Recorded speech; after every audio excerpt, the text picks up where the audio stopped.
Bismillahirrahmanirrahim. Assalamualaikum warahmatullahi wabarakatuh. Waalaikumsalam warahmatullahi wabarakatuh. Ini yang ikut ngaji ini itu dari mana aja, Ustaz? Baik, Masya Allah Ustadz, ini tadi kita mencoba melihat perkembangan grupnya, sepertinya ada dari berbagai daerah di Indonesia Ustadz. Banyak dari Pulau Jawa, dari Kalimantan, dari Sumatera, bahkan ada kita lihat dari beberapa negara lain, dari Mesir, dari negara-negara tetangga juga ada Ustadz. Dan Masya untuk Allah. pesertanya jadi alumni Pondok Pesantren Al-Quran Ibnu Katsir yang memang menghafal 30 juz banyak. Kemudian juga untuk ini dari luar yang masih menghafal dari awal juga banyak, Masya Allah. Alhamdulillah. Saya merasa sangat merasa senang sekali, bahagia, gembira hari ini bisa bersilaturahim online. Silatul fikri, silatul ilmi, silatul fahmi secara online dengan para hufaz yang tergabung dalam acara kajian ini. Semoga kita semua dijaga oleh Allah hari ini, hari esok dan seterusnya, dijaga kesehatan kita, keselamatan kita, dijaga amal soleh kita, dijaga puasa kita, dijaga Quran kita. Ini manajemen murojaah. Ini judulnya keren ya. Manajemen murojaah. Kata murojaah ini tentu akrab dan dekat dengan para penghafal Al-Quran. Padahal pada mulanya murojaah ini tidak selalu yang dimurojaahkan itu adalah hafalan Al-Quran. Pada mulanya, misalkan seorang ulama membaca kitab, meneliti berulang-ulang, bahkan hasil penelitiannya didiskusikan dengan yang lain, itu juga disebut dengan murojaah. Jadi murojaah itu semacam pendalaman terhadap materi agar tidak lupa, agar lebih paham. Dalam Sahih Bukhari juga diceritakan, bahkan Imam Al-Bukhari ketika mengutip dan meriwayatkan hadis itu membuat bab khusus tentang murojaah. Dan murojaah itu isinya adalah Bunda Aisyah radhiyallahu taala anha itu setiap kali Nabi menyampaikan ilmu, maka Bunda Aisyah ini tidak cukup hanya membiarkan berlalu saja begitu apa yang disampaikan Nabi, tetapi Bunda Aisyah langsung mengulangnya dengan mengajukan pertanyaan. Itu pertanyaan yang diajukan agar Rasulullah mengulang kembali materi ilmunya, itu disebut murojaah oleh Imam Al-Bukhari.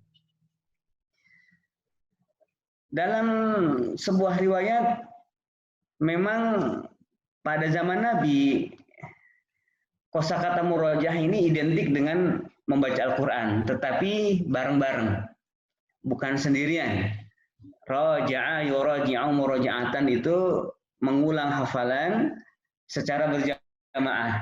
Kata Umar bin Khattab saat itu, bima kuntum turaji'una, kamu sedang murojaah apa?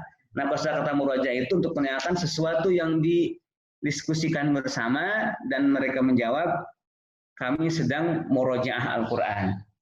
Dari situlah kemudian saya tarik, tidak ada memang dari semua ilmu yang paling penting untuk dimurojaahkan selain Al-Quran. Di Indonesia murojaah itu bukan hanya murojaah hafalan.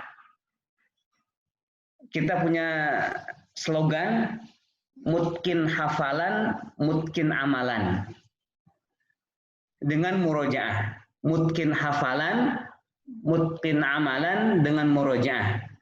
Ada kalanya kita murojaah untuk mentahqiq huruf-hurufnya, cara bacanya, murojaah hafalannya, murojaah pemahamannya. Sehingga disinilah nama murojaah saya pakai untuk gerakan di Indonesia ini Indonesia Murojaah, bukan Indonesia menghafal ataupun kosakata yang lain, karena murojaah ini lebih dari sekedar mengulang-ulang hafalan, tetapi pendalaman hafalannya, pendalaman bacaannya, pendalaman maknanya, bahkan pada akhirnya mutqin hafalan dan mutqin amalan. Itu yang dikehendaki dari murojaah. Lalu seperti apa kita murojaah? Sebenarnya murojaah itu syaratnya hanya satu. Apa? Punya hafalan. Nah itu. Ya. Orang yang punya hafalan walaupun hanya satu ayat, maka dia bisa melakukan murojaah. Saya singgung misalkan riwayat dari Sa'id ibnul Musayyab, seorang tabi'in, dan juga dari Imam Hasan al-Basri, kita populer nama seorang tabi'in yang hebat itu. Dalam sholat taraweh, kata Sa'id bin Musayyab dan Hasan al-Basri, itu murojaah. Salat tarawih itu adalah momentum murojaah. Qiyam Ramadan itu momentum murojaah. Sehingga kata Sa'id bin Musayyab dan kata Hasan al-Basri, orang yang punya hafalan tidak diperkenankan membaca Al-Quran dalam sholat dari mushaf atau sambil melihat mushaf. Sekali lagi, tidak diperkenankan orang yang punya hafalan sholat, baik itu sholat sendiri, apalagi menjadi imam, membaca Al-Quran sambil melihat mushaf, kalau punya hafalan. Kata Imam Hasan al-Basri dan Sa'id ibn Musayyab, turaddid ma ma'aka minal Qur'an. Turaddid itu ulang-ulang hafalan Al-Quran yang kamu punya. Turaddid asalnya lituraddid, hendaknya kamu mengulang-ulang hafalan Al-Quran yang kamu punya. Turaddid ma ma'aka minal Qur'an. Wala taqra' fil mushaf, dan jangan membaca dari mushaf. Ini sekali lagi bagi yang punya hafalan. Makanya kalau kemudian ada saudara-saudara kita atau siapapun qiyamul lail menggunakan mushaf, itu tentu karena memang tidak punya hafalan. Kalau punya hafalan tidak menggunakan mushaf. Tarawih ini menggunakan hafalan untuk murojaah. Bahkan kalau dilihat lagi pernyataan dua orang tabi'in ini, yakni Imam Sa'id ibn Musayyab dan Hasan al-Basri, walaupun hafalannya belum banyak, tapi cukup untuk bisa sholat malam. Hafalannya tidak banyak, tapi cukup untuk bisa digunakan dalam sholat malam.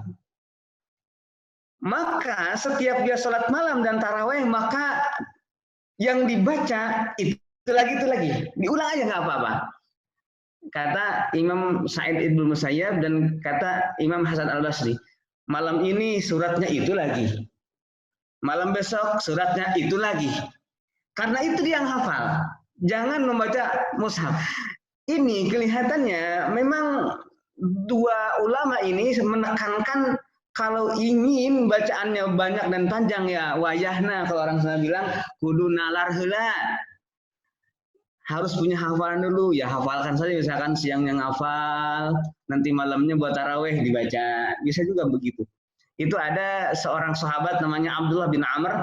Abdullah bin Amr itu di masa tuanya, beliau karena memang tidak pernah ketinggalan murojaah setiap malam, dan ekstrimnya murojaahnya bisa sampai satu Quran atau setengah Al-Quran, ekstrimnya di masa tua beliau itu. Jadi para ulama itu makin tua makin kuat gitu, ya. Dan itulah para ulama mengakhiri akhir hayat itu dengan keistiqomahan dalam murojaah Al-Quran, khususnya dalam sholat. Abdullah bin Amr ini ketika masa tuanya, ini diriwayatkan oleh Imam Al-Bukhari dalam Sahih Al-Bukharinya, ketika di siang hari beliau melancarkan hafalan. Bayangkan, ulama tingkat sahabat yang ahli Quran, faham agama, lancar hafalannya, dia tetap mempersiapkan hafalannya di siang hari. Untuk apa? Yang setelah dipersiapkan di siang hari itu nanti pada malam harinya agar dibaca dalam sholat malam. Ya, itu seorang sahabat yang hafalannya sangat bagus. Bukan bagus lagi, mungkin hafalannya, tetapi tetap persiapannya siang persiapan, yang nanti dipersiapkan siang ini nanti malam akan dibaca dalam sholat malam. Seperti itu. Kemudian juga ada riwayat dari tabi'in yang bernama Ibnu Sirin. Dan ada tabi'in yang bernama Muhammad Ibnul Hanafiyah. Ibnu Hanafiyah ini, Muhammad Ibnu Hanafiyah ini sahabat sebenarnya, ya, sahabat Nabi Muhammad Ibnu Hanafiyah, putra Ali bin Abi Thalib, tapi tidak disebut Muhammad bin Ali, enggak, ya. Tetapi di binnya itu ke ibunya, karena kan kalau bin Ali takutnya Muhammad Ibnu Hanafiyah ini disangkanya putra Ali bin Abi Thalib dari Siti Fatimah, jadi takutnya disangka gitu, makanya Muhammad ini Ibnu Hanafiyah disebutkan ke ibunya agar tidak tertukar bahwa Muhammad ini putra Ali bin Abi Thalib dari ibu yang selain Siti Fatimah, gitu. Nah ini Ibnu Sirin ini dikenal sebagai ulama yang hebat, ahli Quran, ahli ibadah, meskipun kemudian di masa tuanya tidak pernah, jarang-jarang menghatamkan Al-Quran, sering hatam Qurannya, sering banget. Diriwayatkan Ibnu Sirin ini dan Muhammad Ibnu Hanafiyah ketika sholat malam itu sholatnya duduk, nggak berdiri karena sudah tua. Posisi duduknya bersila, mutarabbi'an, bersila duduknya. Dan ini pun jika memang kalau sholat sunnah seperti tarawih itu boleh sambil duduk, meskipun sebenarnya masih bisa dipaksakan untuk berdiri. Tapi ini keringanan dalam sholat tarawih bisa sambil duduk, apalagi sudah berumur. Agar apa? Agar tetap bacaannya lama, karena momentum murojaah itu. Sholatnya sambil duduk dengan bersila, dan ketika sholat di sampingnya itu ada mushaf. Di sampingnya ada mushaf. Itu sebagai antisipasi kalau kemudian lagi baca dalam sholat dengan hafalannya, dengan juz-juznya, ada yang ragu atau tiba-tiba kurang konsentrasi, ada yang tertukar dan lain-lain, maka itu bisa langsung ngambil mushaf kemudian melihat untuk membuktikan bahwa hafalannya itu benar, atau juga melihat benar atau tidak hafalan yang dibacakannya itu kalau ketika ada ragu. Sampai ketika itu ya, hafiz Quran jangan sampai kemudian dengan asiknya melihat mushaf hafiz Quran, ya, melihat. Kalau nggak hafiz Quran ya silahkan, tapi kalau hafiz Quran jangan keasikan itu. Ya kalau mau disimpan di samping aja, ya, disimpan di samping untuk nanti suatu saat tiba-tiba tidak bisa lanjut, itu bisa diambil. Dan di dalam sholat sunnah ini ada rukhsah dan keringanan, bisa mengambil mushaf, ya, kemudian membuka mushaf, ataupun kata riwayat lain Muhammad bin Hanafiyah itu memang mushafnya dalam keadaan terbuka, nggak ditutup, jadi untuk memudahkan ketika ada yang ragu bisa melihat. Nah itu yang pertama, ya. Jadi murojaah itu syaratnya cuma satu, yaitu punya hafalan. Kalau nggak punya hafalan itu nggak bisa murojaah, tetapi bisanya menghafal dari awal. Dan yang kedua, Murojaah itu lebih penting daripada menambah hafalan, lebih penting daripada tilawah, membaca mushaf. Makanya ada yang bertanya ke saya, seperti apa sih pengaturan murojaah di bulan Ramadan ini? Bisa dibayangkan, orang yang tidak punya hafalan, orang yang tidak punya hafalan di bulan Ramadan ini bisa khatam berkali-kali ketika rajin. Ininya, membacanya, tetapi hafiz Quran yang masih mogok-mogok hafalannya, satu kali pun selama Ramadan mungkin nggak khatam. Karena dia terus memperbaiki. Maka sebenarnya sebagai hafiz Quran, prioritaskan bulan Ramadan ini untuk murojaah hafalan. 50% untuk murojaah hafalan, paling sedikit 50% untuk murojaah hafalan Ramadan ini. Kalau misalkan masih ada yang belum lancar atau belum hafal, maka 30% untuk menambah hafalan. Lalu 20% lagi sisanya setelah murojaah habis 50%, setelah menambah hafalan selesai, 30%, 20% lagi selama Ramadan ini itu baru tilawah. Ya, porsinya begitu. Meskipun ini menyebabkan nggak selesai-selesai gitu, ya, nggak selesai-selesai. Orang lain yang tidak punya hafalan malah berkali-kali saya udah hafal satu kali. Ya hafiz Quran nih yang lagi masih berjuang murojaah baru 5 juz saja bolak-balik gitu. Nggak apa-apa. Ya, nggak apa-apa. Karena ya, orang yang membaca Al-Quran dari awal sampai akhir, dari Al-Fatihah sampai An-Nas,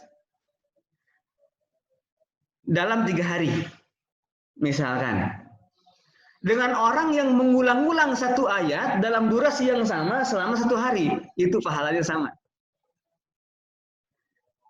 Orang baca 30 juz tilawah, yang hafiz itu hanya mengulang juz 1 sampai 5, juz 1 sampai 5, mundur lagi juz 5. Tetapi kalau dijumlahkan putarannya itu sudah setangkap 30 juz, maka pahalanya sama. Bahkan dari segi kualitas tentu, dari segi kuantitas sama dengan yang 30 juz, tetapi dalam segi kualitas maka yang diulang-ulang itu lebih utama daripada yang sekedar tilawah lewat seperti itu.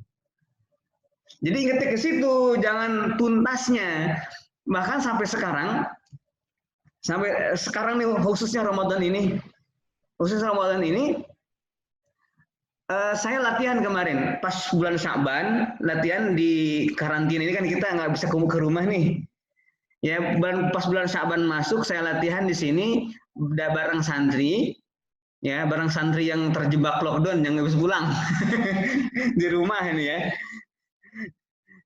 Jadi santri yang nggak bisa pulang hanya bareng di rumah saya ajak untuk apa? Untuk sholat berjamaah, sholat subuh berjamaah, tapi bacaannya 1 juz selama bulan Sya'ban. Saya imamnya, bodoh amat ya, santri ini terserah saya. Bahkan sholat zuhur 1 juz juga bacaannya.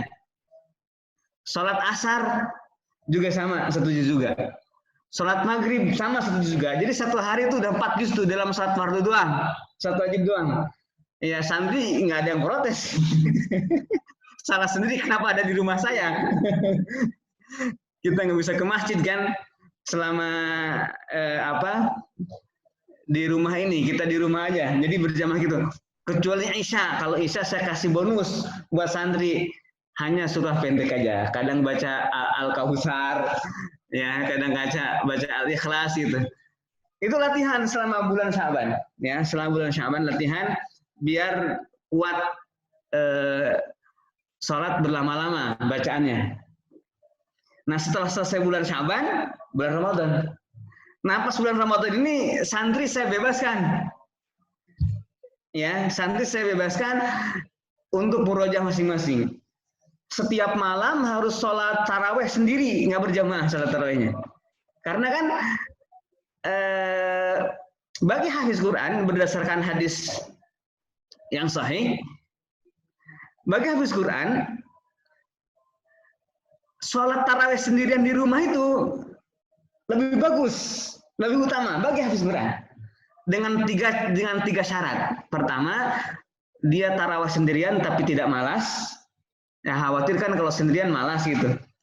Yang kedua, tidak tidur jadi ngantuk gitu kalau sendirian. Dan yang ketiga, tetap ada berjamaah di masjid. Kecuali dia memang sebagai imam, dan kalau dia tidak ke masjid maka berjamaah di masjid akan berantakan. Nah, dalam keadaan lockdown kayak begini, di rumah aja, ini momentum hafiz Quran untuk menghatamkan hafalannya dalam sholat taraweh. Misalkan santri di sini ada yang punya hafalan 5 juz, semalam tuh harus taraweh 5 juz. Ada yang punya hafalan 8 juz, 10 juz, maka semalam habiskan segitu. Tetapi sholat yang 5 waktunya saya berjamaah pendek-pendek. Karena yang pas bulan Ramadan, ya pas bulan Ramadan itu pas bulan Syaban itu sholat wajibnya panjang-panjang sholatnya, langsung saya yang pimpin. Nah pas bulan Ramadan sholat wajibnya tetap saya yang pimpin dengan bacaan-bacaan pendek. Nanti pas tarawehnya silahkan sendiri-sendiri sesuai jumlah hafalannya habis. Ya, karena kita harus ingat bahwa yang disebut khatam itu, ini cara pembagiannya. Jadi santri ini di bulan Ramadan itu murojaah, kemudian menambah hafalan, baru sisanya 20% silakan tilawah. Kalau misalkan, aduh ini Kang, kalau murojaah terus itu tuh lagi, misalkan jadi rada kurang khusyuk, ya sudah, baca 20%. Ya, boleh untuk tilawah, untuk mencari suasana yang baru. Misalkan kadang-kadang pas keseringan baca juz itu, jadi sensasinya menjadi kurang. Ditambah dengan yang lain, sensasinya akan baru lagi gitu. Tapi itu jarang. Biasanya kalau udah ketagihan pengen itu dulu lagi. Kalau ngaji tuh kalau lancar itu pengen itu dulu lagi yang dibaca biasanya. Misalnya gitu. Karena di bulan Ramadan ini bahkan Rasulullah SAW khatam 1 kali. Ya, Rasulullah itu khatam dalam 1 bulan 1 kali. Kira-kira begitu. Khatam 1 kali. Nah, kok Rasulullah khatam cuma sekali ya dalam selama Ramadan gitu. Ya. Yang dimaksud 1 kali itu bukanlah khatam ngaji seperti kita mandiri-mandiri tilawah, bukan. Yang disebut khatam 1 kali itu khatam 1 kali khatam sambil disimak oleh malaikat Jibril, dan malaikat Jibril pun membaca, disimak oleh Rasulullah. Jadi 1 kali khatam aja itu udah banyak. Kenapa? Karena ada tariqatul ard. Malaikat Jibril membaca ulang, Rasulullah menyimak, kemudian Rasulullah membaca, malaikat Jibril menyimak. Itu sampai 1 kali khatam, itu kan banyak. Bisa nggak 1 kali khatam selama 1 bulan ini setoran ke guru? Kan luar biasa, ya. Jadi jangan dikira, oh Rasulullah itu khatamnya cuma sekali doang di Ramadan. Khatamnya kayak gimana dulu, gitu kan? Khatam itu khatam hafalan dan disimak dan juga menyimak, ya. Rasul itu ketika bulan Ramadan itu menyimak ulang bacaan malaikat Jibril dan menyimakkan bacaan Rasulullah kepada malaikat Jibril. Disebutnya tariqatul ard. Tariqatul ard begini, ditafsirkan oleh para ulama, al-ard itu. Jadi contoh ya, kalau pakai halaman, misalkan halaman pertama Rasulullah membaca, malaikat Jibril mendengar. Halaman kedua malaikat Jibril membaca, Rasulullah mendengar. Gitu ya. Itu namanya satu halaman ganti-gantian, itu contoh tariqatul ard itu. Nah, tetapi setelah selesai 30 juz diulang lagi dari awal dengan halaman yang berbeda. Kalau di putaran pertama, halaman pertama itu Rasulullah yang menyimak malaikat Jibril, dan yang kedua adalah malaikat Jibril yang menyimak Rasul. Di putaran kedua dibalik, halaman pertama dari malaikat Jibril, Rasul menyimak. Jadi semuanya kesimak dan semuanya kebaca oleh masing-masing. Nah, kalau misalkan cara murojaahnya kayak begitu, 1 kali khatam itu keren banget. Jarang yang bisa. Ya, jadi jangan dipikir-pikir Rasulullah kok cuma 1 kali hatam doang ya 1 Ramadan. Kita udah 2 kali hatam nih, 3 kali hatam. Ya itu hatam sendiri, bukan penuh kualitas kayak begitu gitu kan. Dan Rasulullah hatamnya itu fi al-ashril awakhir. Di 10 hari terakhir Ramadan, tanggal malam 21, 22, 23 sampai akhir Ramadan. Ya, yang setoran ke malaikat Jibril itu, saling simak dengan malaikat Jibril itu di 10 hari terakhir. Dan di Ramadan yang terakhir, di mana Rasulullah saat itu tidak menemukan Ramadan lagi, karena beliau wafat di bulan Rabiul Awalnya, maka Rasulullah sampai hatam 2 kali. Karena Rasulullah iktikafnya dari tanggal 11 Ramadan. Jadi hatamnya Rasul itu 10 hari. 10 hari itu hatam, dan itu menggunakan yang kata hadis al-ardu. Al-ardu itu menyetorkan, menyodorkan. Ya, tadi saya contohkan cara al-ardu itu. Nah, kemudian apa yang dibaca oleh Rasulullah yang sampai yang disebut khatam itu, maka saya ingatkan bahwa yang dimaksud khatam Rasulullah itu adalah membaca tuntas semua ayat yang sudah turun.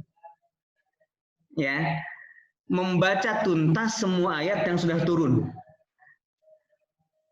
Bukan seluruh Al-Quran, karena Al-Quran itu baru utuh turun beberapa hari sebelum Rasulullah wafat. Bahkan ada ayat yang katanya menurut riwayat itu 9 hari sebelum Rasulullah wafat baru turun. Itu surah Al-Baqarah ayat 281.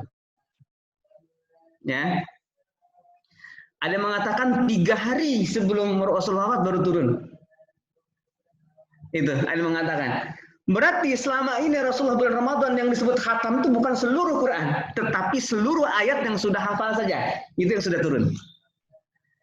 Nah, dari sinilah kemudian definisi khatam Quran yang sebenarnya, ya. Definisi khatam Quran yang sebenarnya adalah selesai tamat membaca Al-Quran sesuai jumlah hafalannya. Itu definisi khatam Quran yang sesungguhnya. Kalau khatam Quran tilawah itu khatam juga sama, tetapi tidaklah persis dengan yang dicontohkan oleh Rasulullah Shallallahu Alaihi Wasallam. Tapi kita sebut saja khatam juga sama. Hanya saja kalau ingin persis khatamnya kayak Rasulullah, maka khatam beliau itu atau khatam para sahabat adalah khatam tamat membaca Al-Quran sesuai jumlah hafalannya. Jadi kalau misalkan kita punya hafalan 5 juz, ya setiap malam khatam Quran terus tuh. Ya, karena hafalan kita cuma 5 juz, berarti khatam itu 5 juz yang sebenarnya. Oleh karena itu prioritaskan murojaah 50%, saya ulangi lagi, 30% menambah hafalan, kemudian 20% silahkan untuk tilawah. Karena dengan mengulang-ulang 5 juz itu sudah sama. Ya, bahkan katanya ya dalam riwayat itu Khalid bin Walid sebagai jenderal perang Rasulullah itu dia hafalannya kalau dijumlahkan itu katanya ya sangat sedikit sekali hafalannya itu.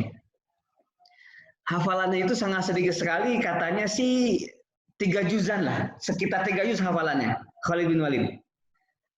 Artinya Khalid bin Walid tidak pernah baca Al-Quran kecuali itu aja seumur hidupnya.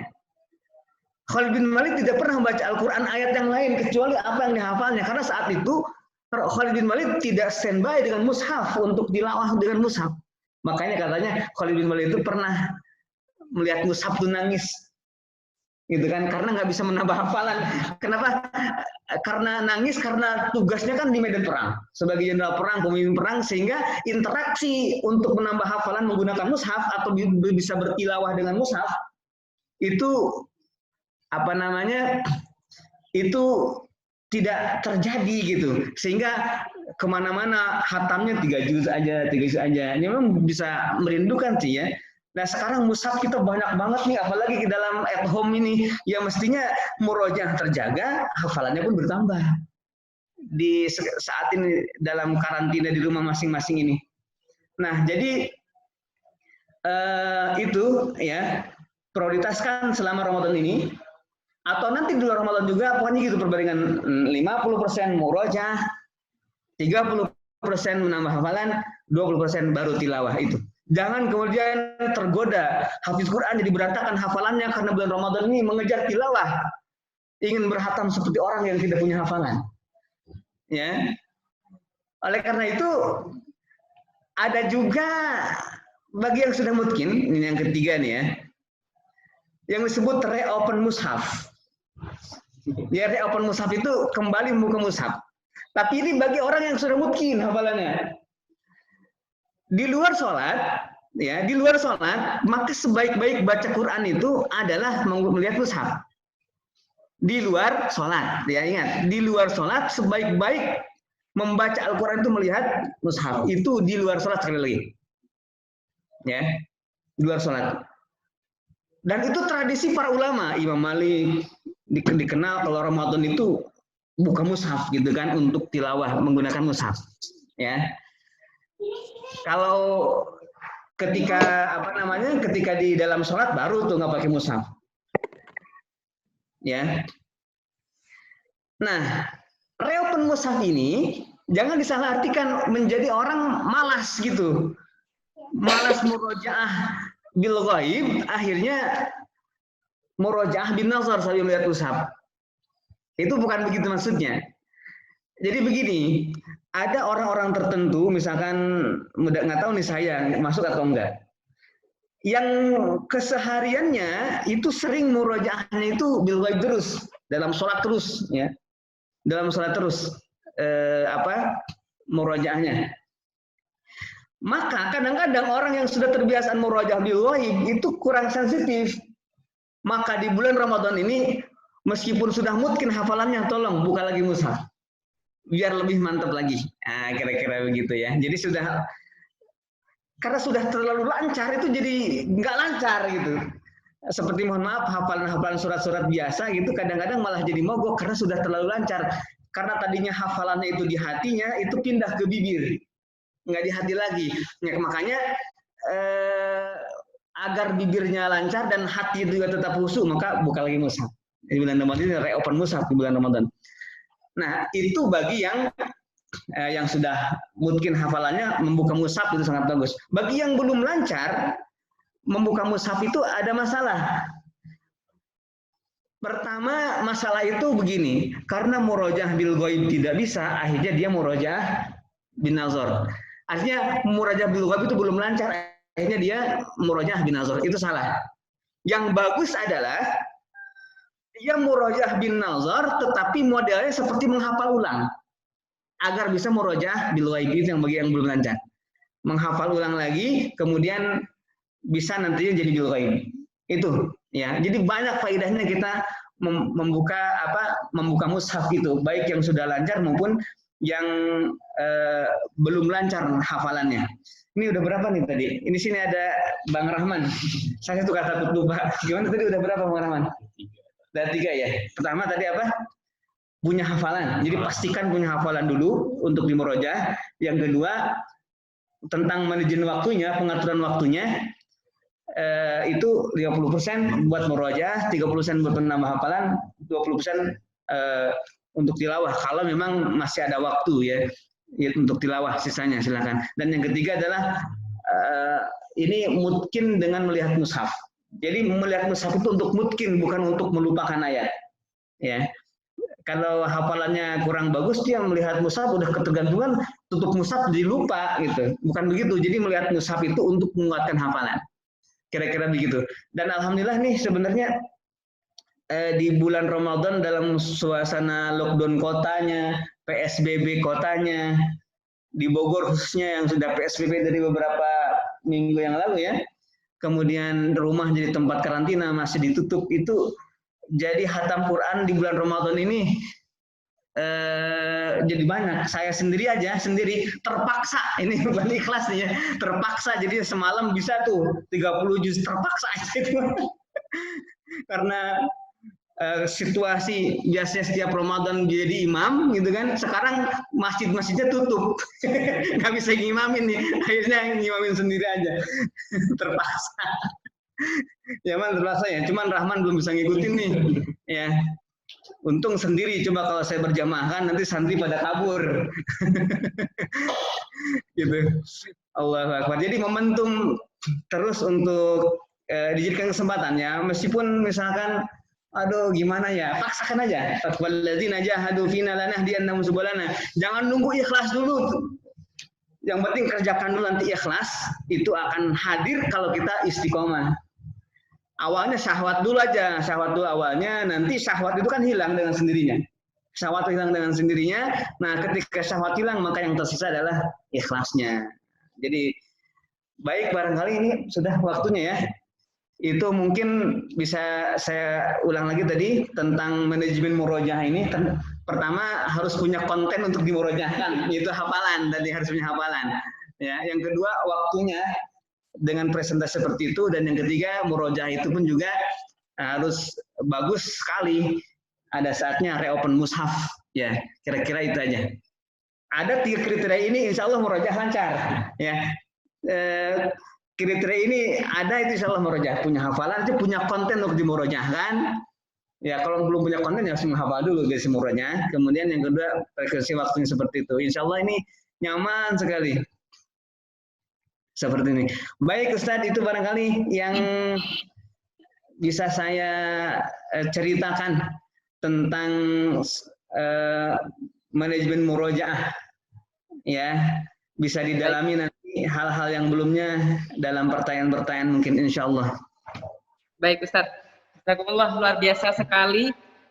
Banyak hal baru ya yang bahkan kita juga sehari-hari bersama Quran pun banyak hal sepertinya yang baru, ilmu baru yang kita dapat dari beliau, baik itu pengalaman, konsep maupun hal lainnya.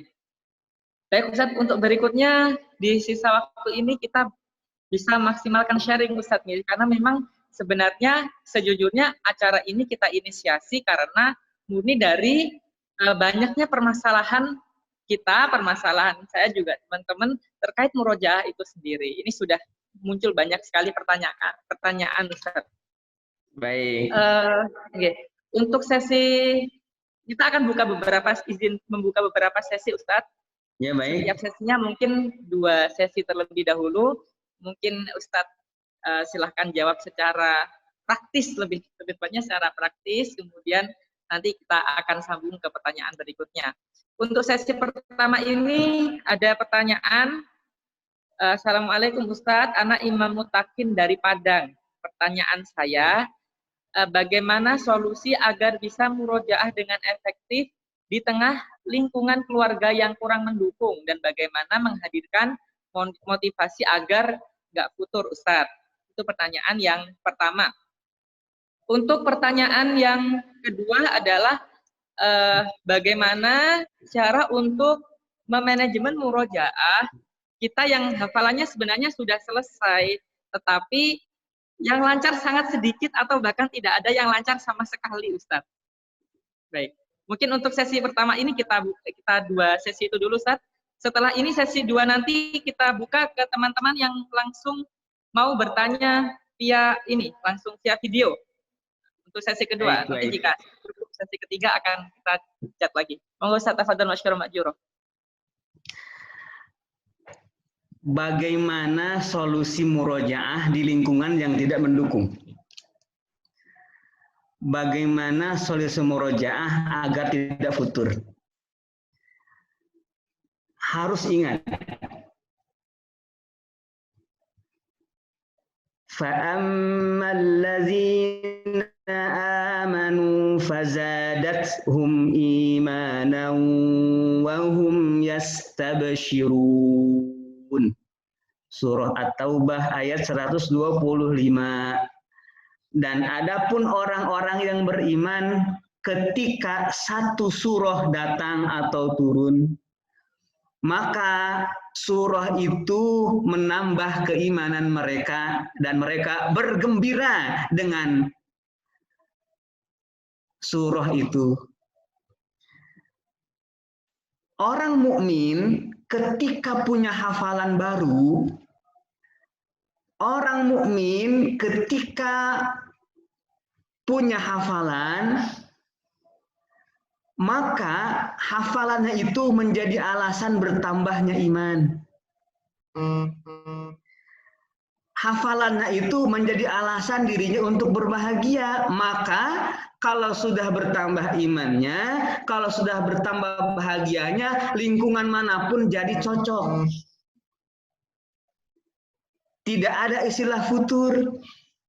Justru kalau kita lihat sabab turunnya ayat dulu di Mekah, Al-Quran itu turun di momen-momen paling tidak cocok.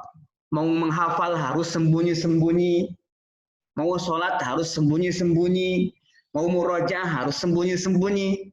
Tetapi justru lingkungan yang tidak cocok itu menjadi amunisi untuk mematangkan Quran.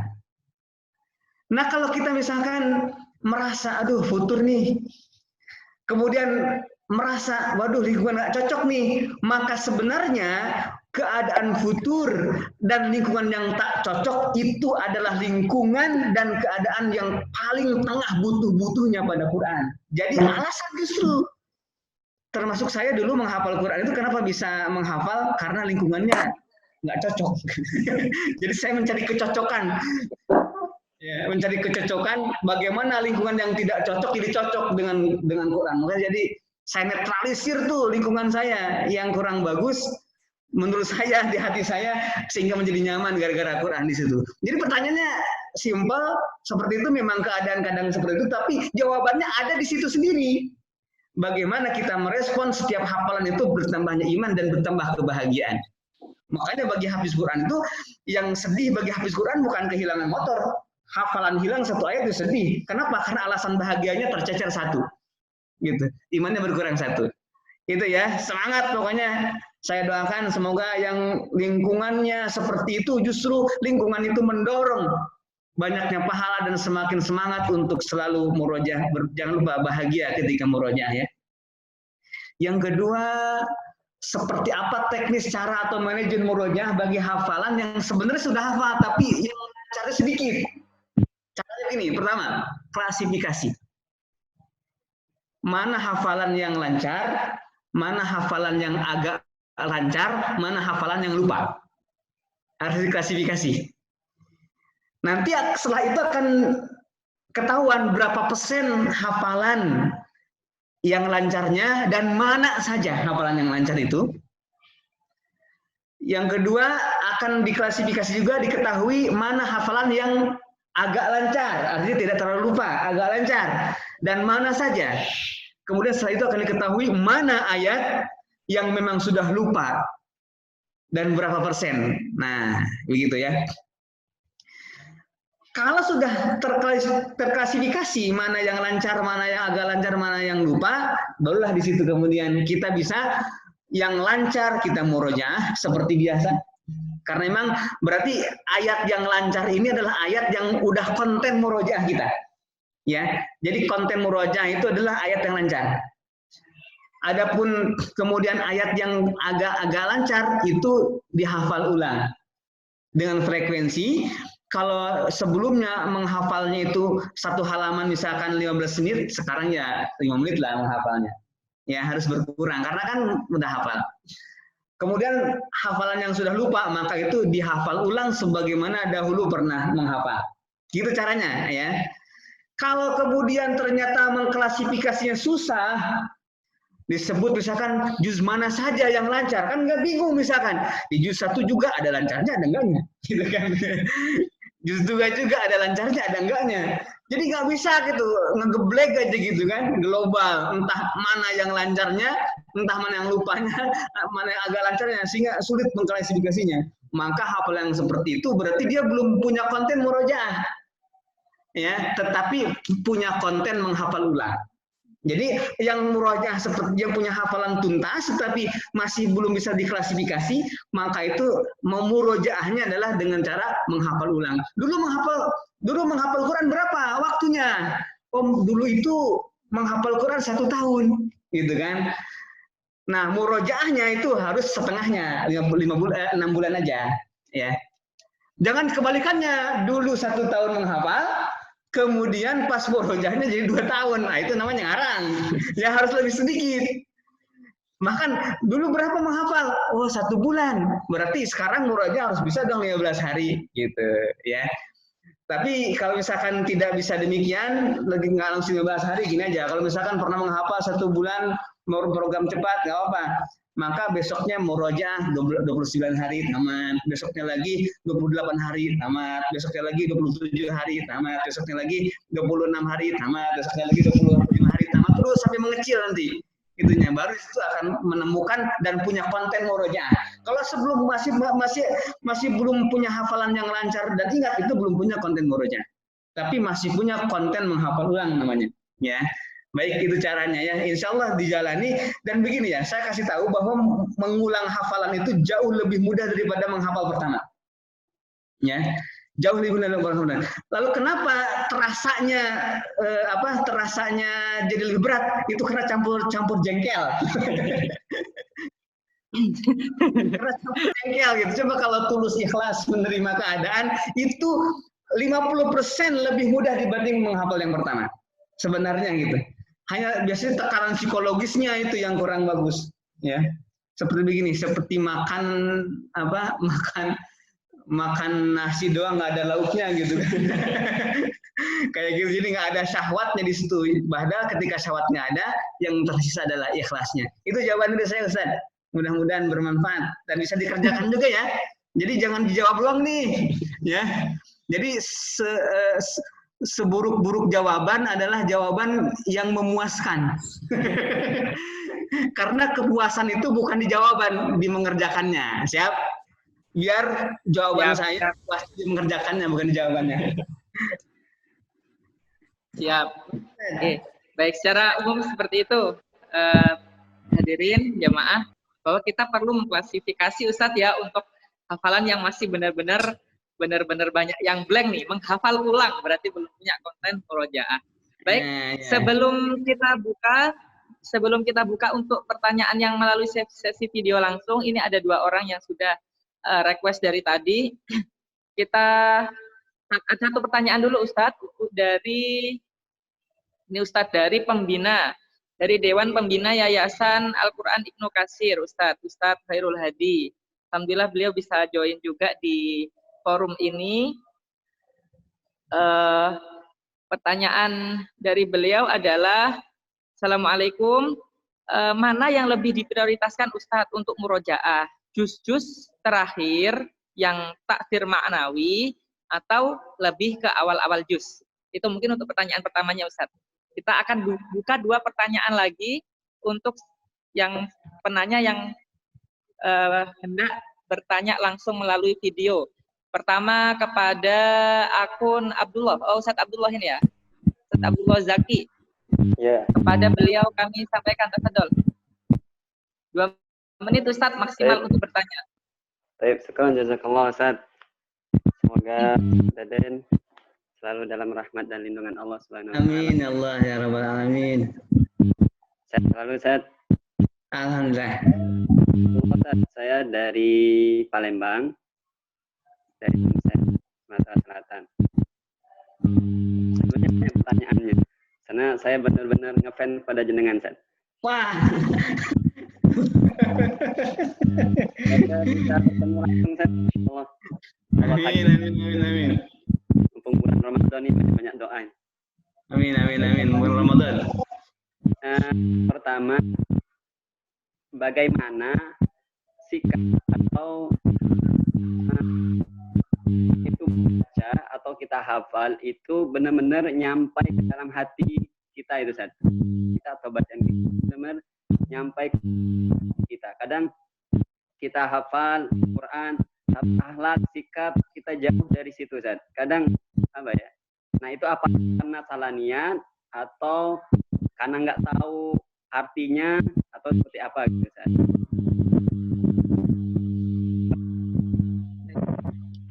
Sudah jawab, kita hafal sudah banyak nih, bahkan sampai 30 juz, tapi yang terlihat mungkin ada 5 juz mungkin.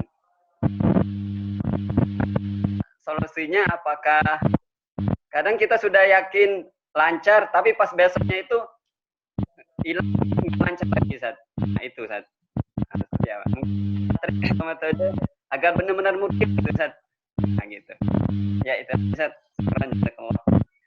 Baik, sama-sama. Syukron Ustaz Abdullah. Satu pertanyaan lagi untuk sesi ini dengan menggunakan video langsung tadi yang sudah mengutarakan sejak awal dari akun Andi An-Najah ini ya. Andi An-Najah, kepada akun tersebut monggo dipersilahkan. Assalamualaikum warahmatullahi wabarakatuh. Waalaikumsalam warahmatullahi wabarakatuh. Terima kasih Ustadz sudah ngasih waktu untuk bertanya. Semoga Ustadz Deden dikasih kesehatan selalu, amin. Amin Allah ya Rabbi. Saya Andi Ustadz, alhamdulillah tahun lalu pernah mengikuti Indonesia Murojaah yang di Anhal itu. Alhamdulillah tahun ini bisa melihat antum buat layar kaca. Yang saya tanyakan, saya itu sering melihat postingan Ustadz mengenai cara menghafal satu kali lihat. Nah, dari cara menghafal satu kali lihat itu, yang saya tanyakan, menghafalnya itu dalam satu kali lihat berapa menit gitu. Ketika melihat ayat yang ayat Al-Quran itu. Saya menanyakan tentang ini karena hafalan saya sudah mulai banyak yang gelap, Ustaz. Makanya bertanya tentang metode menghafal satu kali lihat itu. Melihatnya itu berapa menit gitu. Oke, Ustaz. Terima kasih. Assalamualaikum warahmatullahi wabarakatuh. Waalaikumsalam warahmatullahi wabarakatuh. Baik, syukron Ustaz Andi ini ya. Kurang lebih untuk sesi kedua ini ada 3 pertanyaan yang luar biasa semua Ustadz. Yang pertama adalah lebih didahulukan mana? Tadi murojaah itu yang juz-juz akhir, atau yang belum lancar, atau yang taksir maknawi atau awal-awal juz, begitu. Berikutnya pertanyaan kedua, kalau tadi manajemennya taksir maknawi Ustadz. Taksir maknawi. Oh, taksir asar. Iya, taksir. Ya. Memberikan asar secara maknawi. Kalau yang pertanyaan kedua kurang lebih, kalau tadi manajemennya kan sudah Ustaz 50% murojaah, 30% ziyadah, 20% adalah untuk tilawah. Lah ini metodenya Ustaz. Lah ini udah dibagi kayak gitu, gimana cara kita murojaahnya biar lengket nggak hilang-hilang. Dan yang terakhir tadi dari Andi adalah cara menghafal sekali lihat. Monggo Ustaz, tafadhol. Dari mana mestinya murojaah dimulai? Murojaah itu dimulai dari hafalan yang paling baru. Kemudian ke hafalan yang berikutnya. Jadi murojaah itu di awal-awal maka dimulai dari hafalan yang paling baru sebelum menjadi satu paket kesatuan hafalan. Misalkan sudah 1 juz, 2 juz, 3 juz. Kalau masih jumlahnya baru halaman, belum sampai juz-juz, atau kalau 1 juz juga masih belum banyak masuknya. Kalau sudah 10 juz baru lebih banyak. Jadi dari hafalan yang baru. Contoh, hari ini menghafal 1 juz misalkan. Maka besok kita murojaah juz 1 itu sambil menambah hafalan barunya. Murojaah dulu hafalan kemarin 1 juz, baru menambah hafalan baru 1 juz. Di hari ketiga murojaah juz 2 berarti ya, yang didapatkan di hari yang kedua. Baru setelah itu murojaah yang hari pertama. Baru setelah itu menambah lagi. Ini ekstrim sekali 1 juz sehari ya. Kita ini aja deh 1 halaman gitu yang kira-kira ya. 1 halaman atau 1 lembar. Hari ini menghafal 1 lembar pertama. Besoknya maka lembar yang pertama ini diulang. Setelah selesai diulang baru menambah hafalan lagi. Besoknya lagi yang 1 lembar hari kedua diulang, baru hari pertama diulang. Jadi terus saja mundur gitu murojaah itu. Bisa dipahami ya, mundur dari hafalan yang baru ke hafalan berikutnya sampai hafalan yang terakhir yang pertama. Begitu caranya. Nah, Nanti di titik tertentu, misalkan sudah 5 juz, biasanya ada titik aman itu 5 juz biasanya. Kalau sudah 5 juz atau sudah 1 juz, sudah 1 juz baru disusun dari halaman pertama sampai halaman terakhir, ya. Dari lembar pertama sampai lembar terakhir kalau sudah 1 juz. Nanti ada titik aman lagi ketika sudah 5 juz. Kalau hafalannya masih menambah 1 surat, 2 surat, 1 lembar, 2 lembar, itu prioritaskan menghafal di memurojah di hafalan yang baru. Jadi bukan soal mana dulu yang paling cocok, tapi mana dulu yang umurnya paling muda, gitu. Mana umur hafalan yang paling muda itu perlu prioritas. Misalkan begini, kita punya anak nih yang baru, anak kita yang satu baru 1 bulan, yang satu udah 2 tahun, yang satu udah 3 tahun, itu kan pasti perhatian kita kepada yang umur 1 bulan itu lebih besar, ya. Bukannya kebalikannya. Jadi begitu cara murojaah itu, bukan dilihat mana enaknya, tetapi lihat kebutuhannya. Bukan melihat mana enaknya, tetapi lihat mana yang paling butuh untuk dimurojaah di situ. Kalau sudah seperti itu, nanti murojaah jadi pas. Karena murojaah itu adalah pada dasarnya mengulang hafalan sebelum masa ingatnya berakhir. Jadi sebelum masa ingat berakhir itu buru-buru. Nah, hafalan baru itu masa ingatnya sebentar, makanya buru-buru di murojaah. Kalau hafalan yang kemarin-kemarin itu udah mulai lama masa ingatnya, makanya mundur. Itu caranya. Ya, untuk murojaah. Cara yang pertama. Cara yang kedua, cara ini ya. Cara maknawi. Bukan cara maknawi ya. Jangan lupa hati harus penuh dengan rasa syukur saat murojaah. Jangan lupa bahagia hatinya saat murojaah. Sebagaimana bahagianya hati ketika Allah kasih hafalan baru. Rasa bahagia inilah yang kemudian sebagai implementasi syukur gitu. Setiap nikmat Allah itu wajib disyukuri. Di antara nikmat Allah bahkan yang paling besar adalah Al-Quran. Allah ngasih hafalan ke kita. Maka mestinya kita harus lebih pandai mensyukuri ayat yang diberikan ke kita daripada nikmat yang lain. Di antara respon orang bersyukur itu bahagia dengan adanya nikmat itu. Jadi punya hafalan itu bukan beban, bukan. Ya, punya hafalan bukan beban, tetapi nikmat yang bahagia ketika kita murojaahnya. Yang lupa itu ya, jangan lupa bahagia ketika murojaah, karena bahagia itu berarti ada syukur, dan syukur itu adalah cara-cara. Syukur adalah satu-satunya cara agar nikmat yang ada tidak hilang, justru nikmat yang lain datang lagi. Ya, dan murojaah adalah cara syukurnya orang yang punya hafalan. Kira-kira begitu. Kemudian juga bisa dipilih-pilih memang untuk mencari kesan. Misalkan hafalan itu kan akan mungkin kalau ada kesan-kesan yang khusus. Misalkan karena hari ini hari penuh pandemi dan karantina, maka fokuslah murojaah yang ini yang maknanya sesuai atau gimana gitu misalkan. Itu silahkan juga. Tetapi yang prioritas tadi yang pertama, mana yang paling butuh di murojaah. Yang kedua, senang dan bahagia syukur ketika murojaah. Yang ketiga, baru mencari sensasi-sensasi yang lain, kesan-kesan yang lain itu bisa dipilih. Bisa surah apa saja terserah dimulainya, ya. Itu akan memungkinkan hafalan. Yang kedua, tadi lupa lagi ya, yang kedua. Kedua apa? Maksudnya ini pertanyaan kedua. Oh, bagaimana? Ya, lebih ke metodenya, Ustaz. Apanya? Tadi kan kalau manajemennya sudah 50%, 30-20. Yang ini metode gimana sih caranya biar kita melihat hafalan, membalikin hafalan, ingat-ingat itu nggak segera hilang lagi gitu. Oh gitu, begini.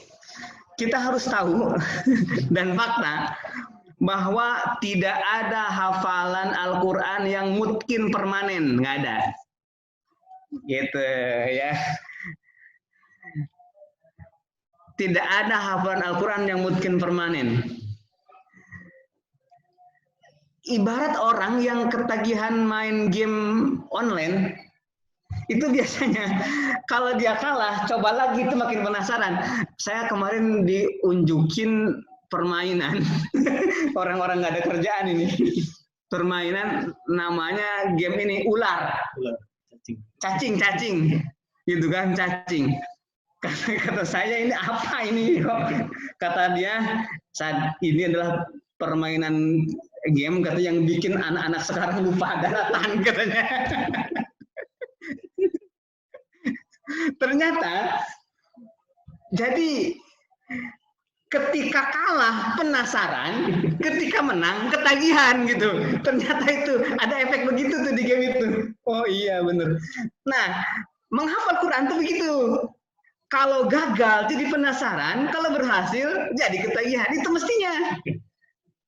Ya, jadi bukan soal menang permanen gitu. Seperti main game itu nggak selalu menang, tetapi ada juga kalah tapi jadi penasaran. Artinya setiap ikhtiar kita untuk mungkin, setiap jerih payah kita, kegigihan kita untuk mungkin itu dinilai oleh Allah semuanya. Entah hafalan itu mungkin duluan atau kita masuk surga duluan. Ya. Entah kita Allah kasih mungkin di dunia atau Allah kasih mungkin di surga nanti. Jadi tidak mungkin jadi ketagihan. Bukan gimana tadi, penasaran ya. Tidak mungkin, aduh penasaran nih udah diulang sampai 100 kali nggak mungkin ini, penasaran gitu ya. Ketika lancar jadi ketagihan. Ini sifat Quran bukan sifat game online itu. Sifat Quran begitu. Kalau nggak lancar jadi penasaran, kalau lancar nikmat jadi ketagihan. Nah sekarang kita di level mana nih? Level gagal terus berarti level penasaran gitu kan. Level menikmati itu level ketagihan. Dan di dalam hafalan itu ada kalanya kita gagal tapi tetap ikhlasnya nggak gagal. Ada yang memang jadi tidak ada yang mungkin permanen itu. Bagaimana agar hafalan itu ke hati? Kita nggak usah ngerepotin pikiran bagaimana caranya hafalan kita masuk ke hati. Ya. Tidak usah mikirin metode bagaimana caranya hafalan itu nyangkut permanen, nggak ada. Justru kenikmatan Al-Quran itu ketika kita terus bersama Al-Quran seperti orang yang main game online itu kenikmatan tadi. Jangankan yang lain, saya aja yang sehari sudah bekerja keras ya sebisa mungkin dengan segala kelemahan dan ketepatan saya untuk murojaah, tetap saja ada kalanya kok kemana nih nyangkutnya gitu, masih ada begitu ya. Ketika ngimamin apalagi udah belibet ininya mulutnya itu kadang-kadang tuh seperti itu tapi justru jadi nikmat gitu. Jadi Allah kasih cubitan sedikit lagi murojaah nih tak lupa itu Allah lagi nyubitnya, ingatnya ke Allah jangan ke ayat itu doang. Jadi biar si yang murojaah ini ingatnya ke Allah gitu. Kadang-kadang hafalan itu dunia gitu. Jadi yang dibutuhkan itu malah dunia daripada akhiratnya. Disitulah kita merasakan nikmat, nyaman pokoknya. Mau dikasih mungkin nikmat, tidak dikasih mungkin juga nikmat karena ada sensasi di mana Allah itu tetap ngasih keriduannya, bukan hanya bagi orang yang mungkin saja, tapi orang yang tidak mungkin juga, namun berusaha untuk mungkin. Jadi bahagia aja. Jadi murojaah jangan lupa bahagia tadi. Nah ini belum ke teknis ya. Metodenya belum, itu hanya ngeguar ini aja, mentalnya aja, jiwanya ya. Yang kita langsung yang ketiga dulu nih. Yang ketiga itu tadi apa ya? Oh, menghafal sekali lihat, ini baru nih ya. Ini metodenya, metode saya. Jadi saya itu punya metode menghafal ayat sekali lihat namanya ya. Dan ini ajib hasilnya gitu. Hasilnya ajib. Kenapa? Karena hafalan yang bisa hafal dalam sekali lihat itu kesannya seumur hidup. Nggak lupa itu. Ya, nggak lupa. Jadi ajibnya itu di situ. Cuman persoalannya berapa ayat sekali lihatnya dan berapa lama, berapa menit lamanya gitu ya. Saya jawab di sini. Sesingkat mungkin. Sesingkat mungkin. Ya, selewat juga bisa. Kalau itu yang selewat gitu, yang selewat, ya fokus selewat itu lebih bagus. Otomatis inputnya nggak banyak. Karena apa? Karena selewat. Baik itu satu kata, baik itu dua kata atau tiga kata.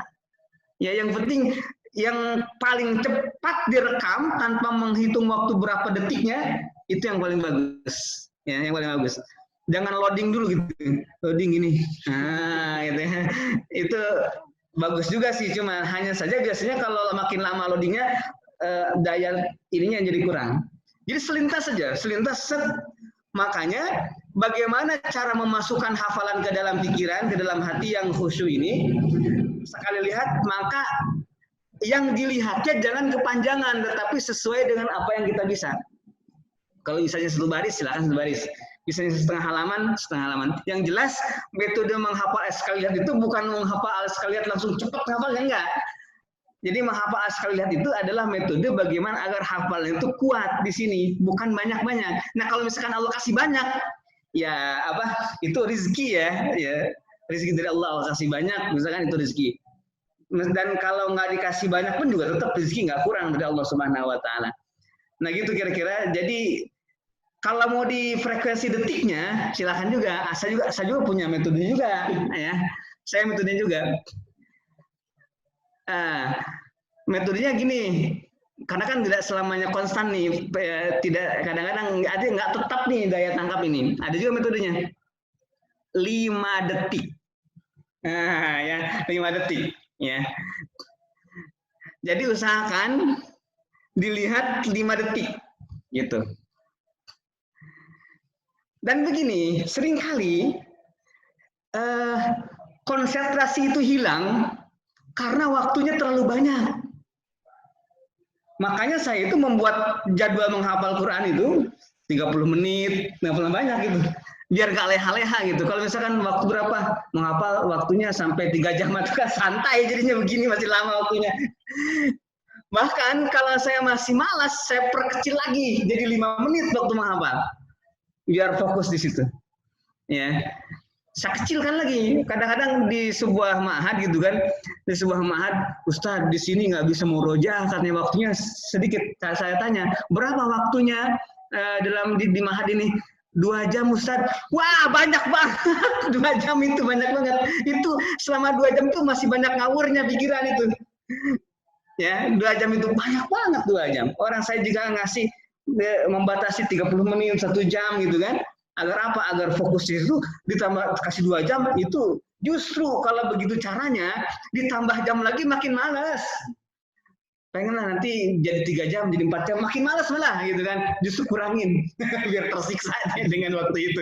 Akhirnya dari tekanan itu dia menjadi cerdas dengan sendirinya, memanfaatkan waktu sebaik-baiknya. Itu pengalaman saya, nggak tahu yang lain ya. Semakin dikecilkan waktunya, mepet, semakin jago tuh saya menghafal tuh. Kalau gitu biasanya. Mungkin yang lain ada kesan yang berbeda, itu bisa juga sih diikuti. Mudah-mudahan nggak sesat mengikuti saya. Itu caranya begitu. Ya, cara bagaimana agar bisa menghafal ayat sekali lihat. Ustaz. Jaringan ya? Satu sesi lagi mungkin Ustadz, kita akomodir beberapa pertanyaan di satu sesi lagi. Mungkin saya akan merangkum ya sekarang karena banyak sekali pertanyaannya Ustadz, akan merangkum pertanyaan chat yang masuk, dan ada satu penanya lagi dari melalui video. Pertanyaannya ini sudah hasil rangkuman Ustadz. Pertama, sebenarnya lebih baik mana sih, hatam dulu baru murojaah atau sambil terus murojaah? Apalagi jika itu kemudian diterjemahkan ke dalam sebuah target lembaga, Ustadz. Mohon maaf, Ustadz. Kan ini kan banyak nih saat lembaga-lembaga yang sudah mulai, ya kita punya target lembaga yang selain target pendidikan juga mungkin ada faktor-faktor lain yang menyebabkan lembaga tersebut harus membuat target. Yang pertama. Yang kedua, ini terkait murojaah, sebenarnya lebih baik mana murojaah sedikit tapi khusyuk, misalnya saat fokus, atau kita murojaah tapi sambil-sambil nih, tapi dapat banyak, murojaah sambil main HP, murojaah sambil nonton TV misalnya, tapi kita dengan begitu jadi dapat banyak. Nah, kemudian berikutnya adalah yang terakhir dari rangkuman itu, ini Ustadz, pesan kepada teman-teman yang kesulitan menghafal. Kadang itu ini udah lama, mereka sudah dapat beberapa juz tuh, tapi untuk menghafal satu halaman tuh masih butuh durasi yang lama banget. Kira-kira itu penyebabnya apa? Kemudian bagaimana solusinya Ustadz? Itu untuk pertanyaan yang saya rangkum dari beberapa. Terakhir sekali, tafadhol untuk sesi penanya melalui video ini sudah ada Ustadz ya ini ada dari Mas Syafiq ya, dari Ustadz Syafiq. Tafadhol untuk bertanya melalui sesi video tadi. Baik, Assalamualaikum warahmatullahi wabarakatuh. Waalaikumsalam warahmatullahi wabarakatuh. Perkenalkan Ustadz, nama saya Syafiq. Jadi ini bukan bertanya ya Ustadz ya, jadi lebih meminta sebuah kalimat penubuhan atau kisah-kisah penubuhan. Tadi sempat disinggung itu, ini adalah begini, bahwasanya kami, apalagi ya, mungkin juga teman-teman yang sudah agak lancar Al-Qur'annya, jadi itu seringkali nyambi murojaah itu sambil main HP atau sambil ngapain gitu Ustaz. Sehingga kemudian tingkat kekhusyuan atau tingkat bagaimana kita memahami sebuah ayat itu sangat berkurang sekali. Bahkan kadang-kadang dan seringkali itu lebih asyik ke apa yang kita kerjakan selain murojaah. Makanya kami butuh kalimat peneguhan-peneguhan atau kisah-kisah peneguhan yang itu, dan semoga bisa menambah semangat kami untuk mengutamakan murojaah dibanding segala hal yang mungkin itu penting, tapi pada dasarnya atau pada asalnya itu lebih penting murojaah. Itu Ustaz. Baik. Jazakumullah. Langsung dijawab Mawon pertanyaan tadi. Iya. Saya perlu diulang lagi nih. Kadang-kadang saya pertanyaan tuh nggak mungkin, Ustaz. Yap. Tadi untuk pertanyaan pertama, sebenarnya yang di video tadi sudah lumayan terwakili juga dari pertanyaan yang rangkuman tadi. Pertanyaan pertama, khatam dulu baru murojaah atau murojaah langsung? Bagaimana jika itu dikaitkan dengan target lembaga? Begini, terserah kita punya waktunya berapa lama untuk menghafal. Kita punya berapa lama punya waktu untuk menghafal. Kalau ingin dan waktunya itu kita tidak banyak, maka silahkan menghafal. Ya, khatamkan dulu. Biasanya target pondok nih kayak begini, karena kan di pondok paling 3 tahun, ya, atau 1 tahun, ya, target. Kapan murojaahnya? Ya murojaah nanti. Setelah apa? Setelah khatam itu. Tapi sistem murojaahnya begini. Kalau dulu menghafal khatam itu 1 tahun, maka sekarang harus khatam lagi setengahnya, 6 bulan. Ya, menghafal sendirinya, murojaah sendirinya gitu. Kalau kemudian putaran berikutnya jadi 3 bulan, khatam lagi. Kemudian putaran berikutnya 2 bulan, khatam lagi. Periode berikutnya khatam lagi, itu jadi mengecil gitu. Ya. Jadi silahkan metode seperti itu, tetapi metode itu berkelanjutan. Meskipun ditekankan kepada masing-masing penghafalnya, bukan diatur oleh pemilik program. Itu masing-masing. Jadi murojaah itu masing-masing. Adapun program di pondok cukup aja kan ngasih waktu 2 tahun misalnya selesai itu, karena untuk sampai khatam. Adapun untuk mutkinnya itu diserahkan kepada keimanan.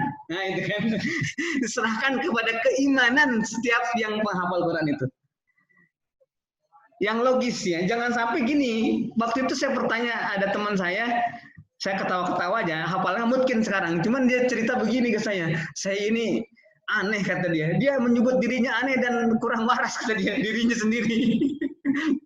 Masa katanya, saya menghafal dulu 1 tahun, setelah itu lupa lagi, mengulangnya 3 tahun kata dia. Itu kan kurang waras kata dia. Emang kenapa kamu begitu? Saya bilang gitu. Tetapi saya sekarang hafalnya mungkin, tetapi dicerita ke saya, aduh katanya, kok bisa begitu? Aturan kan yang warasnya itu lebih sedikit. Tetapi teman saya itu bagus, pada akhirnya mungkin juga meskipun nggak waras itu. Masa menghafal pertama 1 tahun untuk murojaahnya jadi hatam baru 3 tahun. Tapi meskipun nggak waras tetap jadi mungkin pada akhirnya. Nggak apa-apa. Ya. Nah, tetapi seingat pengetahuan saya, jarang orang yang mampu mengerjakan ini. Jarang orang yang mampu mengerjakan model hatam selesai baru mungkin sendiri, itu jarang sekali orang yang mampu. Godaannya maha dahsyat di situ. Hanya orang-orang yang imannya benar-benar terbentuk oleh Qur'annya baru dia bisa menjalankan. Ya. Makanya kalau menurut saya program menghafal Quran cepat itu khusus bagi orang-orang imannya kuat gitu. Soalnya kan nanti setelahnya itu dia harus berjuang sendiri tanpa program apapun, hanya Allah saja yang melihatnya. Itu luar biasa ya. Nah, kalau kita punya waktu yang cukup lama untuk menghafal, maka menghafallah yang normal. Ini yang sunnah nih, ya, menghafal yang sunnah. Kalau yang tadi itu menghafal hatam dulu, itu menghafal yang bid'ah. Tapi bid'ahnya bukan bid'ah yang haram itu. Artinya metode-metode baru. Kalau yang dicontohkan oleh salaf kita, itu yang menghafal, kemudian dikuatkan, murojaah. Sebelum kuat, nggak nambah hafalan.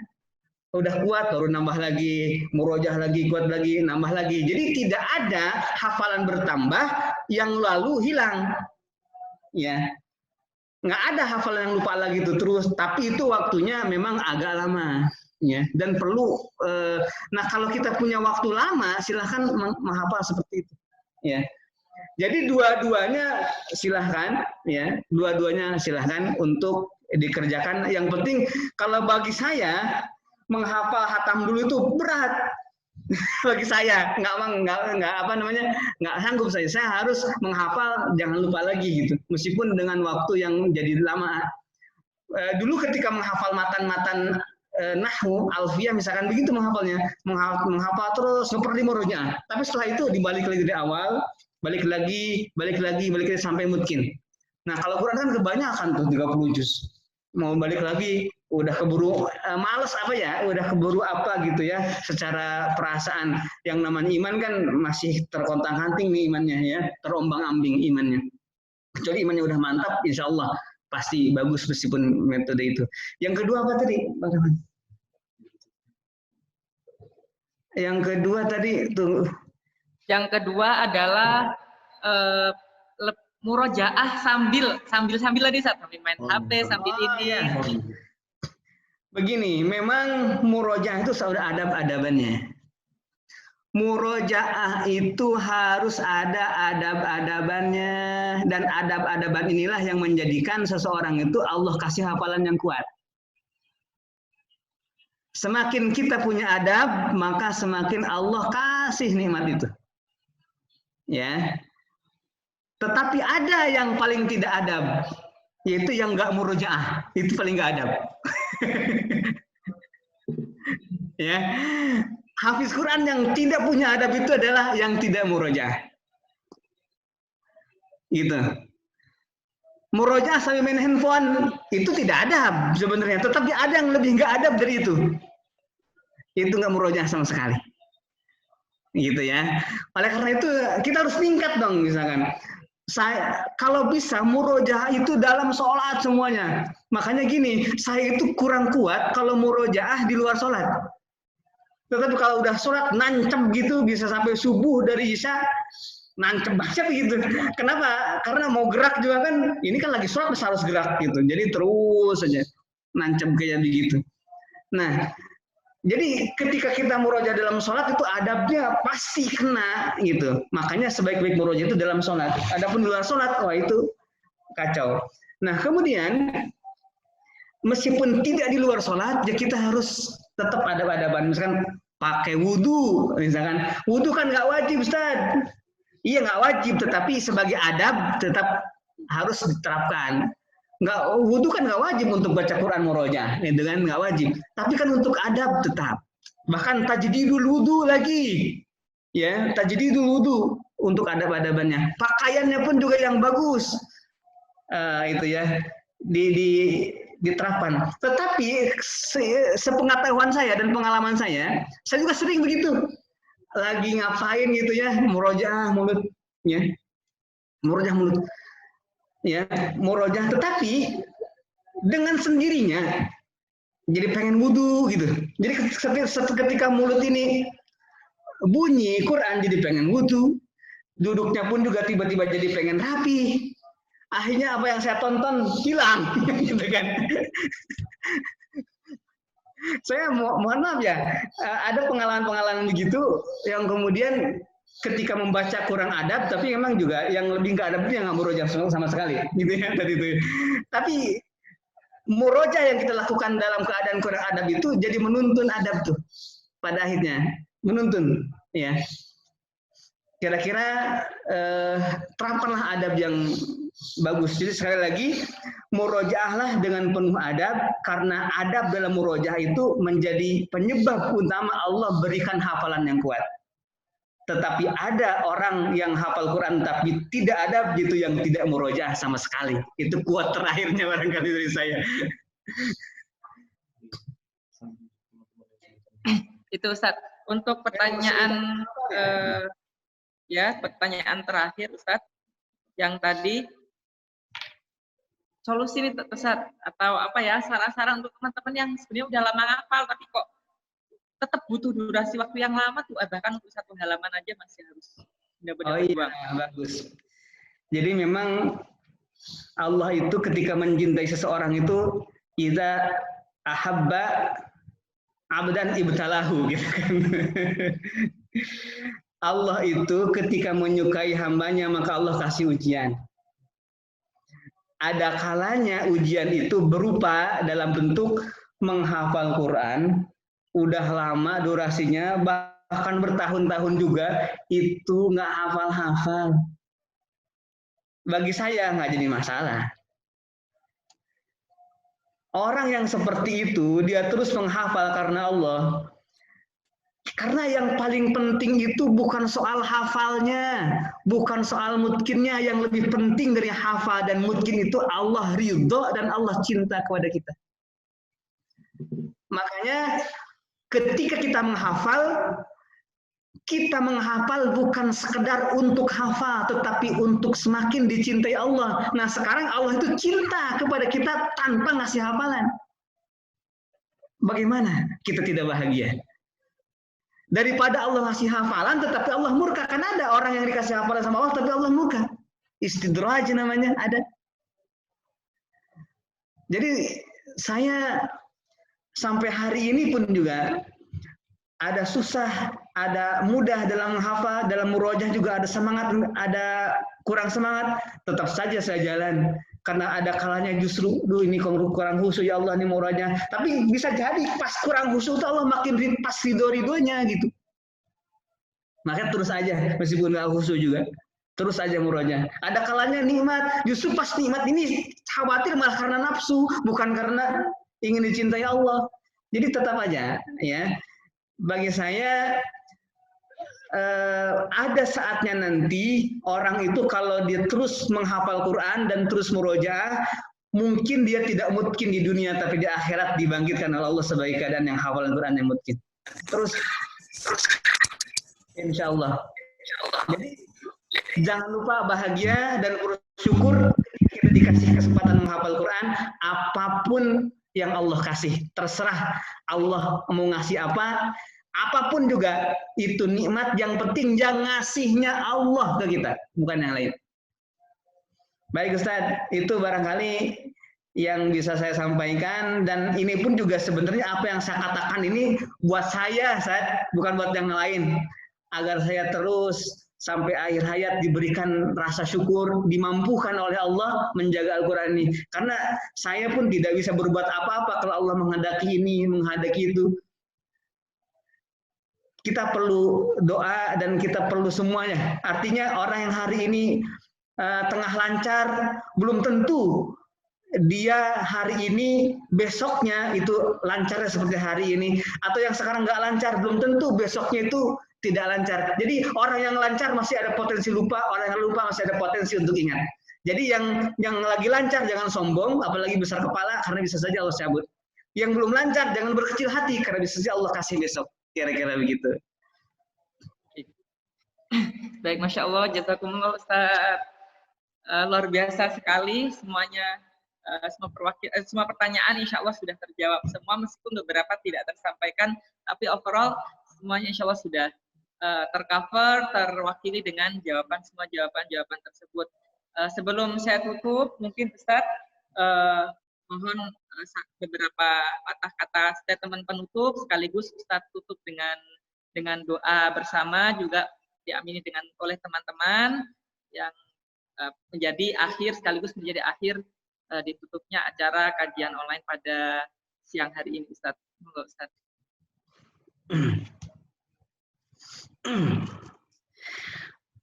Orang yang bodoh itu adalah orang yang menghambur-hamburkan untuk hal yang tidak bermanfaat. Orang yang menghambur-hamburkan harta untuk yang tidak bermanfaat. Harta yang paling berharga yang dimiliki oleh manusia yang hidup di dunia adalah waktu. Orang yang bodoh adalah orang yang waktunya habis tapi di situ tidak ada Qur'annya. Orang yang cerdas adalah orang yang mempergunakan aset paling berharganya itu waktu, itu untuk Al-Quran. Ramadan ini adalah waktu terbesar. Alangkah kemudian bodohnya kalau di Ramadan ini durasi Qur'annya masih kecil dibanding dengan durasi yang lainnya. Ingat, menghafal Al-Quran itu bukan sekedar berapa banyaknya ayat yang dihafal, tetapi seberapa lama waktu yang dihabiskan. Baik, itu kata-kata dari saya untuk motivasi selalu murojaah. Murojaah itu rutinnya, bukan mutkinnya. Murojaah itu rutinnya, bukan mutkinnya. Bukan banyaknya, tapi lamanya, kira-kira begitu. Ya, itu kuatkan. Baru di situ manajemen murojaahnya bisa diatur dengan baik. Setelah itu, mungkin saya akan tutup dengan doa. Semoga Allah Subhanahu wa Ta'ala memberikan keistiqomahan bagi kita. Jangan sampai sehari pun kita tidak syukur kepada nikmat Allah. Kita berkumpul sekarang melalui online ini, itu pun nikmat Allah. Kita bisa sharing tentang murojaah, itu pun juga nikmat Allah. Kita hari ini sedang menghafal Quran, itu pun nikmat Allah. Meskipun misalkan, jadi nikmat Allah itu bukan sekedar ketika Allah ngasih hafalan, bukan. Ketika Allah ngasih kesempatan untuk menghafal, itu tuh nikmat besar, bahkan lebih besar daripada hafalan itu sendiri. Mudah-mudahan kita dijaga hatinya oleh Allah Subhanahu wa Ta'ala, selalu bersyukur dan bersyukur dan bersyukur, sehingga nikmat Allah itu tidak hilang dan nikmat yang baru selalu datang. Al-Fatihah. A'udzu billahi minasy syaithanir rajim. Bismillahirrahmanirrahim. Alhamdulillahi rabbil alamin. الرحمن الرحيم مالك يوم الدين إياك نعبد وإياك نستعين اهدنا الصراط المستقيم صراط الذين أنعمت عليهم غير المغضوب عليهم ولا الضالين آمين يا ذا الجلال والإكرام اللهم صل على سيدنا محمد في الأولين والآخرين وبارك وسلم رضي الله تعالى عن كل صحابة رسول الله أجمعين آمين الحمد لله رب العالمين حمدا يوافي نعمه ويكافئ مزيده يا ربنا لك الحمد كما ينبغي لجلال وجهك الكريم وعظيم سلطانك. ربنا لا تؤاخذنا إن نسينا أو أخطأنا. ربنا لا تؤاخذنا إن نسينا أو أخطأنا. ربنا لا تؤاخذنا إن نسينا أو أخطأنا. اللهم ارحمنا بالقرآن. اللهم ارحمنا بالقرآن. اللهم ارحمنا بالقرآن واجعله لنا إماما ونورا وهدى ورحمة. اللهم ذكرنا منه ما نسينا وعلمنا منه ما جهلنا وارزقنا تلاوته آناء الليل وأطراف النهار يا رب العالمين. Ya Allah, sayangilah kami semua dengan Al-Quran. Sayangilah kami semua dengan diistiqomahkan menjaga hafalan Al-Quran. Sayangilah kami semua dengan dijauhkan dari perbuatan maksiat selamanya, selama Engkau berikan kami hidup, ya Allah. Ya Allah, jadikanlah Al-Quran cahaya. Jadikan Al-Quran hidayah. Jadikan Al-Quran hujjah. Jadikan Al-Quran yang kami baca itu rahmat, bukan beban hidup kami, tapi alasan kebahagiaan kami. Berikan kami ingatan kepada ayat-ayat yang seringkali kami lupa. Berikan pemahaman kepada ayat-ayat yang nyaris kami tidak memahaminya. Berikan kami rizki paling besar, itu rizki diberikan kemampuan untuk selalu membacanya siang dan malam. Rabbana taqabbal minna innaka antas sami'ul alim wa tub 'alaina innaka antat tawwabur rahim. Rabbana ighfir lana dzunubana wa liwalidina warhamhum kama rabbawna shighara. Ya Allah, berkahilah pengajian ini, pengajian online ini, dan berkahilah semua yang ikut di dalam pengajian ini. Ya Allah, berikanlah keberkahan Al-Quran, rahmat Al-Quran, kasih sayang Al-Quran, syafaat Al-Quran kepada seluruh saudara-saudara kami muslimin muslimat, wabil khusus yang sedang menghafal Quran, wabil khusus yang sedang murojaah, wabil khusus yang sekarang sedang berikhtiar untuk bisa murojaah melalui kajian online ini. Allahumma salli ala Sayyidina Muhammad wa ala ali Sayyidina Muhammad walhamdulillahi rabbil alamin. Da'wahum fiha subhanakallahumma tahiyyatuhum fiha salam wa akhir da'waman alhamdulillahi rabbil alamin. Mohon maaf atas segala kesalahan saya, Ustadz. Semua yang ikut di sini tidak bisa saya sebutkan satu persatu. Tentu saya banyak salah selama acara ini. Mohon dibukakan pintu maaf sebesar-besarnya. Baik. Saya salam dari saya. Wassalamualaikum warahmatullahi wabarakatuh. Waalaikumsalam warahmatullahi wabarakatuh. Baik, jazakumullah asal jaza kepada Kiai Haji Deden Makhairuddin yang telah memberikan, Masya Allah, berbagai pengalaman, ilmu, dan hal baru kepada kita semua. Tentu hikmah banyak sekali bisa kita petik.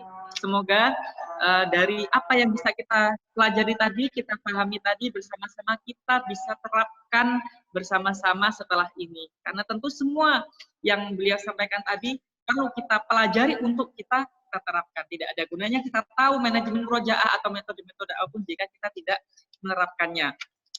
Baik, jamaah yang dirahmati Allah, sekian mungkin acara dari kita. Sebelum kita tutup akan ada beberapa hal yang kami sampaikan. Yang jelas tadi untuk resume materinya insya Allah akan kami sampaikan melalui grup WA juga.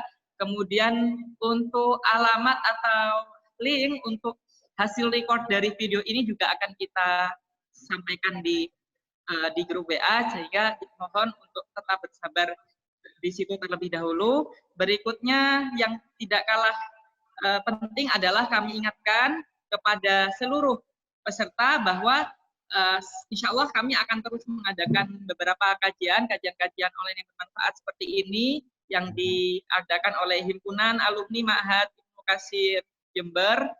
Kajian-kajian menarik akan terus kita adakan, tentu dengan dukungan dan doa dari seluruh peserta dan juga seluruh elemen. Untuk itu kami ingatkan juga kepada peserta yang belum melakukan donasi seikhlasnya untuk acara kajian ini dan juga kajian-kajian berikutnya, silahkan melakukan donasi di nomor rekening yang sudah kita cantumkan. Terakhir, sebenarnya kami juga sedang ada kelas yang sedang berjalan di Ibnu Katsir yang digalang oleh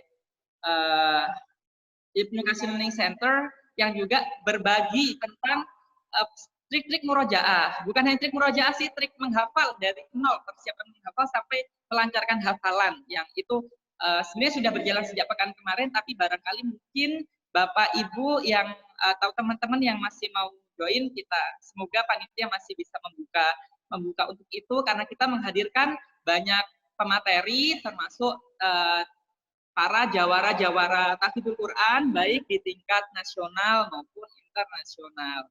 Mungkin sekian dari kami panitia, sekali lagi mengucapkan terima kasih sebanyak-banyaknya atas partisipasi seluruh peserta dan juga dukungan dan doanya, dan mohon maaf jika ada kekurangan di sana sini. Semoga Allah Subhanahu wa taala terus memberi kita anugerah, terus memberi kita hidayah untuk istiqomah bersama Al-Quran, kita kelak bertemu bersama di surganya juga dengan barokah Al-Quran. Allahul muwaffiq ila aqwamit thoriq. Wassalamualaikum warahmatullahi wabarakatuh.